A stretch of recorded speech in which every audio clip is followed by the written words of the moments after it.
High শিক্ষার্থী বন্ধুরা, আশা করি তোমরা ভালো আছো। আমার অঙ্কগুলো তোমরা করো, শিখতে পারবে। তো শিক্ষার্থী বন্ধুরা, আজকে আমি তোমাদের জন্য একটা ধারার অঙ্ক দিয়েছি। 1+3+2+3+4++++100 সংখ্যাটির যোগফল নির্ণয় করো। তার আগে এই অঙ্কটি করার একটি গল্প বলি। সেই জার্মানের একজন দক্ষ শিক্ষক তাদের ক্লাসে এরকম একটি অঙ্ক দিয়েছিলেন যে 1 থেকে 100 পর্যন্ত ক্রমিক সংখ্যার যোগফল নির্ণয় করো। তখন ক্লাসে এক এক স্টুডেন্ট এক একভাবে তাদের উত্তরগুলো দিয়েছিল। কিন্তু সেই ক্লাসে একজন ছেলে ছিল, 7 বছরের একজন ছেলে ছিল, তার নাম গাউস। সে খুব সংক্ষেপে এভাবে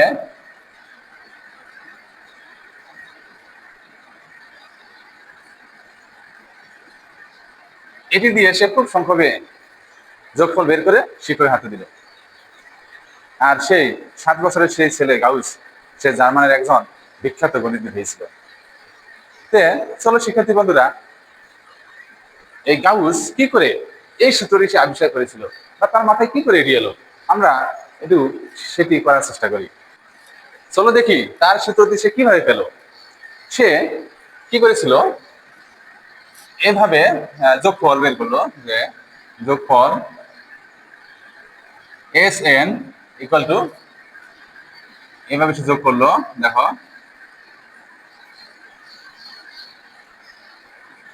দেখো এইভাবে সে যোগফল লিখলো 1+3+2+3+... শিক্ষার্থী বন্ধুরা, এখানে একটা বিষয় খেয়াল করো, প্রথম সংখ্যা থেকে পরবর্তী সংখ্যাটা কিন্তু 1+, মানে 1 বেশি, এবং দ্বিতীয় সংখ্যা থেকে তার পূর্বের সংখ্যাটি কিন্তু 1 কম। তাহলে শেষের সংখ্যাটি নিশ্চয়ই সবার বড়। দেখো ডান পাশের সংখ্যাটি কি সবার, এই বা পাশের সংখ্যা থেকে বড়, এটা থেকে এটা বড়, এটা থেকে এটা বড়, এটা থেকে এটা বড়। তেমনি শেষে যে সংখ্যাটি বেশি নিশ্চয়ই সবার থেকে বড়। তাহলে এবং তার আগের সংখ্যাগুলো কত, 1 কম।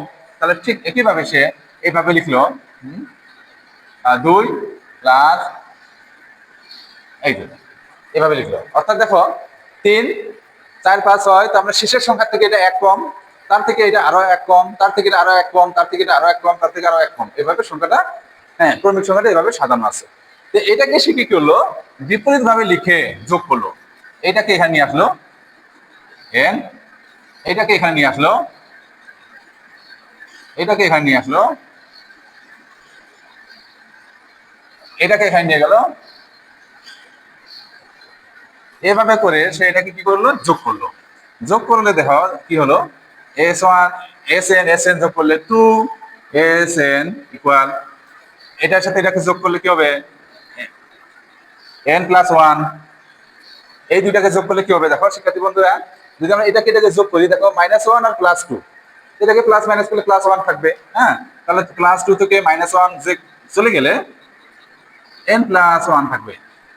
একইভাবে দেখো +3 থেকে -2 চলে গেলে n+1 থাকবে। এইভাবে সে ডট ডট ডট করে, এখানে দেখো +3 থেকে -2 গেলে n+1 থাকবে, +2 থেকে -1 চলে গেলে n+1 থাকবে, শেষে আছে দেখো n+1। শিক্ষার্থী বন্ধুরা, তাহলে দেখো এখানে শেষ পদ কত, n সংখ্যক। শেষ পদটা কয়টা, n সংখ্যক। এখানে মনে করো যদি 1, 2, 3, 4, 5, 6, 7, 8, 9, 10 এরকম যদি n সংখ্যক পদ হয়, তাহলে এখানে n সংখ্যক জোড়া আছে। কত সংখ্যক জোড়া আছে, n সংখ্যক জোড়া আছে। যদি এখানে 10টি পদ থাকে তাহলে 10টি জোড়া আছে। আবার যদি এখানে 20টি পদ হয় তাহলে 20টি জোড়া আছে। তো এখানে n যেহেতু শেষ পদ আমাদের n, তাহলে আমরা ধরে নিব যে এখানে n সংখ্যক জোড়া আছে। তাহলে আমরা এটাকে লিখতে পারি 2SN ইকুয়াল টু, কত সংখ্যক জোড়া আছে, মনে করো n সংখ্যক জোড়া আছে।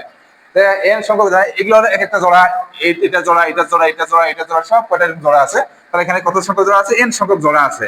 সেটাকে আমরা লিখবো এই যে, এই জোড়াটা কত সংখ্যক আছে, n সংখ্যক আছে। সুতরাং SN ইকুয়াল টু কত, এই 2 এর পাশে আসলে কি হয়ে যাবে, ভাগ হয়ে যাবে। তাহলে n+1 ইন্টু n, অর্থাৎ n ইন্টু n+1। শিক্ষার্থী বন্ধুরা, এই যে গাউস কি করেছিল, এই খুব সহজে এই সূত্রটি সে ব্যবহার করে খুব তাড়াতাড়ি সবার আগে শিক্ষকের কাছে সে তার ফলাফলটি দিয়েছিল। তাহলে এইভাবে আমরা কি করতে পারি, এরকম ক্রমিক সংখ্যার আমরা কি বের করতে পারি, সমষ্টি আমরা বের করতে পারি গাউসের ফর্মুলা ব্যবহার করে। অর্থাৎ শিক্ষার্থী বন্ধুরা, এস এন হলো সমষ্টি। সমষ্টি সমান সমান কি? এটা হলো ওয়ানটা হলো প্রথম পদ, তাহলে এটা লিখবো আমরা এভাবে, প্রথম পদ যোগ এটা হলো শেষ পদ, এই যে শেষ পদ। তাহলে এটা হলো শেষ পদ, ব্র্যাকেট দিব, এই যে ব্র্যাকেট, গুণ এই এন হলো পদ সংখ্যা, কয় জোড়া পদ। তাহলে এখানে কয়টা পদ আছে? কয়টা, যদি 10টা পদ থাকে 10, এই জন্য এটা লিখবা পদ সংখ্যা, পদ সংখ্যা বাই কত, 2। এই সূত্র দিয়ে আমরা কি করতে পারি, খুব সহজে আমরা সমষ্টি বের করতে পারি। শিক্ষার্থী বন্ধুরা, আমার ভিডিও তোমরা দেখো, লাইক কমেন্ট করো, শেয়ার করো, অন্যকে দেখার সুযোগ করে দাও। এরপরে আমি ধারাবাহিকভাবে তোমাদেরকে ম্যাথের অঙ্কগুলো করে দেওয়ার জন্য করে দিব। তোমরা সঙ্গে থাকো, ভালো থাকো, ধন্যবাদ।